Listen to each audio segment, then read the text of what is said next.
Hello and welcome to another expedition.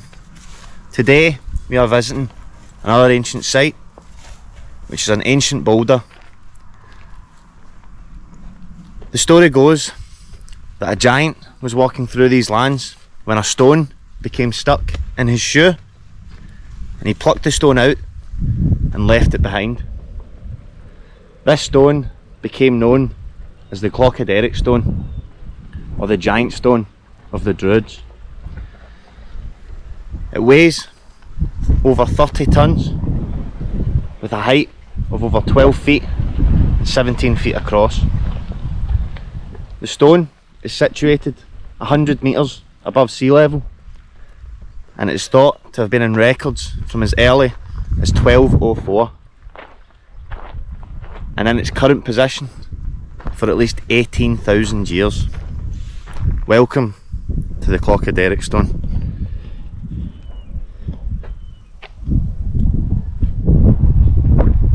I'm going to try and make a wee journey across for you, tell you a little bit more about the history of this place and this ancient stone. There's a wee step here which is quite convenient for us, so we're just going to try and step across this wire and I'll tell you about the fascinating stories behind this stone.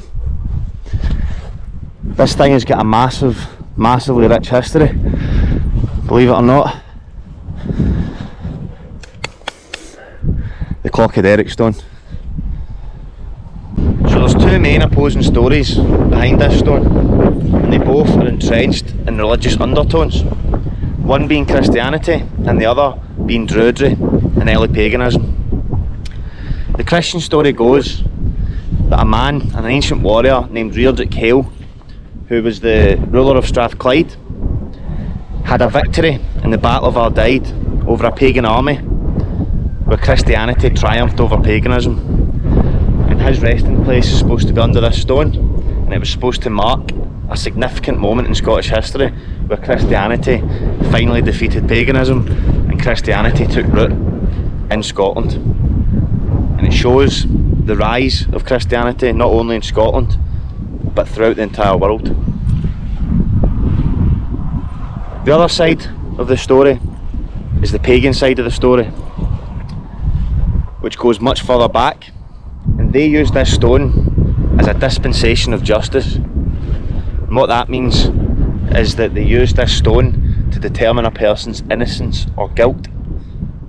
They would sit somebody on top of the stone, and the stone used to be able to rock back and forth, and depending on which way it rocked, the Druids, who were a high priest order of ancient paganism in Britain and other parts of the world, they would determine the person who was accused of whatever crime. They would determine their innocence or guilt through this stone. Fascinating tale, and it shows you the kind of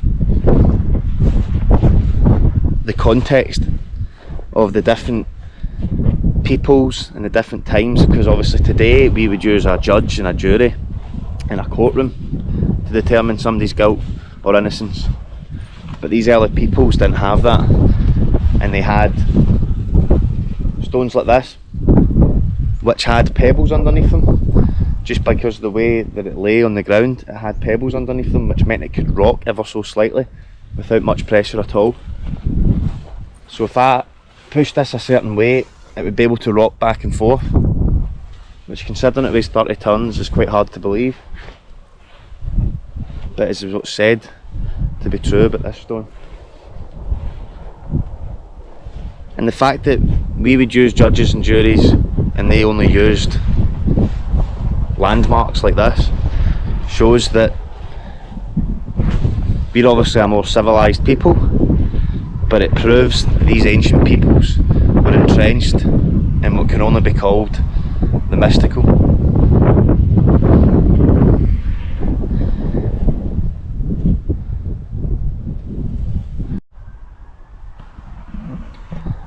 This boulder is what is known as a glacial erratic, which means that thousands and thousands of years ago this stone was stuck in the middle of an ice sheet, a moving ice sheet.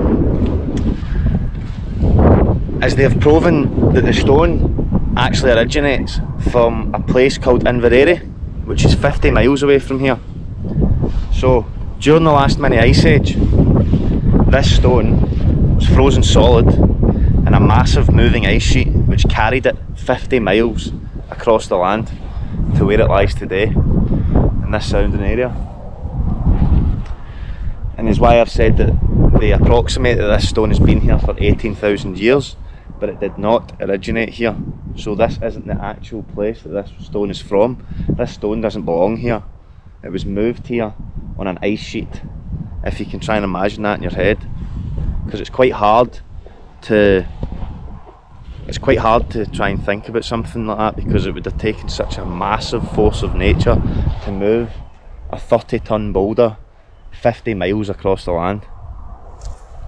So the last mini ice age was around 14,000, 16,000 years ago, and they believe that that's when it was carried across. 18,000 years ago, they approximate. So these things obviously can't be proven as it was that far back in time, but what can be proven is that this stone does not belong here, and it was moved from where the stone actually was formed, 50 miles from Inverary all the way to Renfrewshire, where it is today.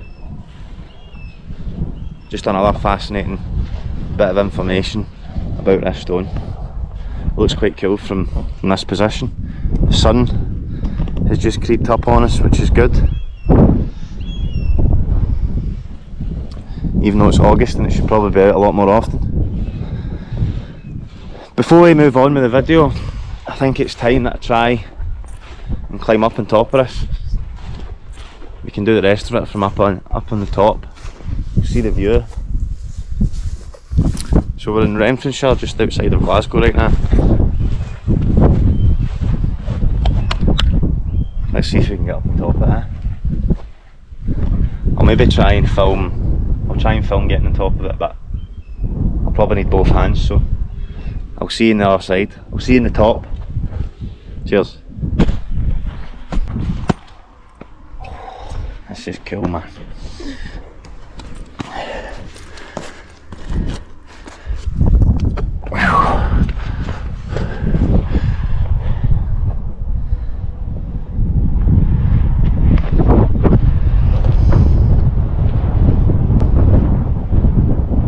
Clochoderick Stone, or the giant stone of the Druids, conquered.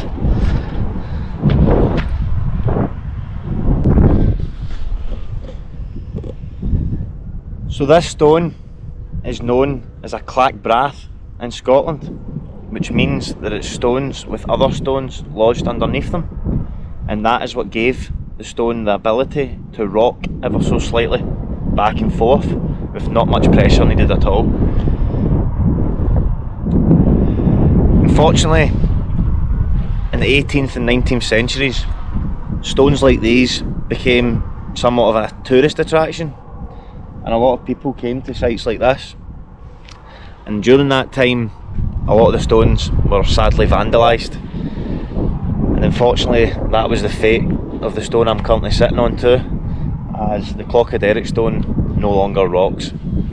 So the practice that was put in place by the Druids, for who knows how long they've done that for thousands of years possibly, is no longer possible in this day and age. Like a lot of things, wear and tear, time, and the Vandals have just, I don't know what they've done, maybe they just pushed it too much and the stones under, this is me just trying to think, but maybe the stones underneath broke or something. So this stone, which was used to determine a person's innocence or guilt, as I've said, no longer rocks, sadly.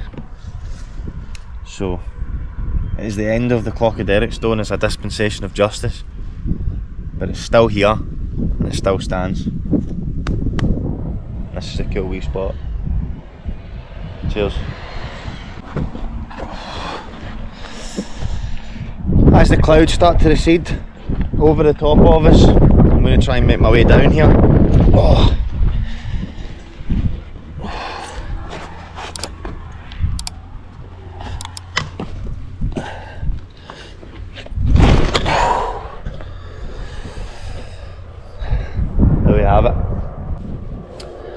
Although this stone is more well known and more famous than most, in reality it is much like the rest of them.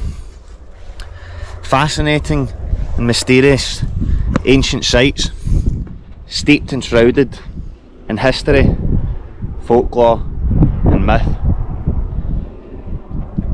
And not much really is known for sure about sites like this.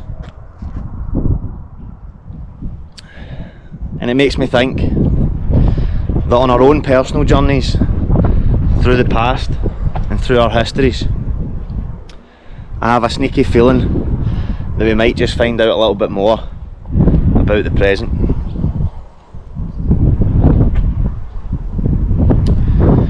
As we now leave the Clochoderick Stone, I'll give you one last snippet of information, as if the stone wasn't already fascinating enough. The Clochoderick Stone is said to originally be part of what is known as a lava stone, or a lava cone, sorry, which means that it used to be at the top of a volcano and broke away.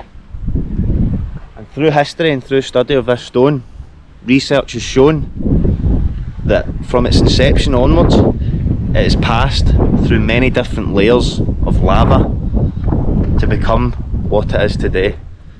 So before it was moved on the ice sheet, before it became a glacial erratic, during its inception it was pushed through multiple different layers of lava and then broke off, and then was picked up by the ice sheet and moved 50 miles to where it lies today for the last 18,000 years. And as the sun has just came out, I'd like to say thank you for watching this video, and if you like this kind of content, please consider subscribing and liking the video, as it helps me out a lot, and it means that I can bring light to ancient places such as this that are pretty much unknown to the general public. So thank you for watching, and from the Clochoderick Stone I say goodbye. Cheers, and I'll see you in the next one.